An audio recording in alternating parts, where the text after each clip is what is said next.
বন্ধুরা, আজকে আমি যুবসাথী অ্যাপ্লিকেশন ফর্ম জমা দিতে গিয়েছিলাম, আর জমা দিতে গিয়ে আমার যে অভিজ্ঞতা হলো সেটা আমি আপনাদের সঙ্গে শেয়ার করছি। শুধু তাই না, ফর্মের প্রথম দিকে অনেকেই এই জায়গায় কনফিউশন ছিল। ইনফ্যাক্ট আমারও কনফিউশন ছিল। সেটা হচ্ছে, এখানে লেখা রয়েছে দুয়ারে সরকার রেজিস্ট্রেশন নাম্বার। তো দুয়ারে সরকার রেজিস্ট্রেশন নাম্বার আপনি কোথায় পাবেন? যেমন আমার কাছে কোনো দুয়ারে সরকার রেজিস্ট্রেশন নাম্বার ছিল না।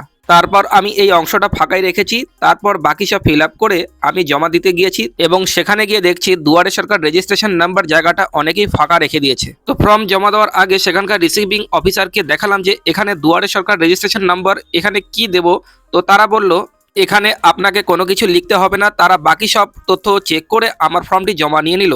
তারপর আমি দূর থেকে লক্ষ্য করলাম যে ফর্মগুলো ইতিপূর্বে জমা পড়েছে সেই বান্ডেলগুলো কোনো একজন অন্য এক টেবিলে ট্রান্সফার করলেন এবং সেখানে কম্পিউটাররত একজন ব্যক্তি দুয়ারে সরকার রেজিস্ট্রেশন নম্বরগুলি নিজেই ফিল আপ করে দিলেন। তারপর ফর্মের পেছন দিকে আরেকটা জায়গায় অনেকের কনফিউশন ছিল, সেটা হচ্ছে মাধ্যমিক বা সমতুল্য পরীক্ষার বিবরণ। এখানে হচ্ছে, ধরুন আপনি মাধ্যমিক পরীক্ষা দিয়েছেন বা এমন কোনো পরীক্ষা দিয়েছেন যেটা মাধ্যমিকের সমতুল্য, কিন্তু মাধ্যমিক না, অন্য কোনো পরীক্ষা যার রেজিস্ট্রেশন নাম্বার বা রোল নাম্বার আপনার রয়েছে। তো সেখানে আপনি পরীক্ষার যে অ্যাডমিট বা মার্কশিট রয়েছে তার রোল এবং নম্বর এবং কত সালে দিয়েছেন তার বিবরণ আপনি পেয়ে যাবেন, সেটা এখানে ফিল করে দিবেন।